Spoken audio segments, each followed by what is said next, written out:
Gülen de Fethullah Gülen işte Moskova'da bekliyoruz onu. Burada konuşmak, gençlere başvurabilir ve bu Türkiye'nin zenginliği, ruh zenginliği. Bizde böyle bir adam yok şimdi. Ya büyük yazar bizde var ya kompozitör ama bunun gibi din önderi Mahatma Gandhi gibi sizin şimdi bu Bay Gülen bu çok iyi, çok iyidir. Böyle hiçbir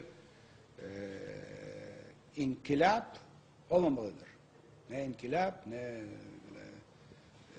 devrim olamaz. Çünkü her zaman kanlı bir şey, çok kurban var. Demek Gülen söylediği gibi böyle her şey yumuşak, yumuşaklamak ve ruh bakımından akılları kazanmaktır.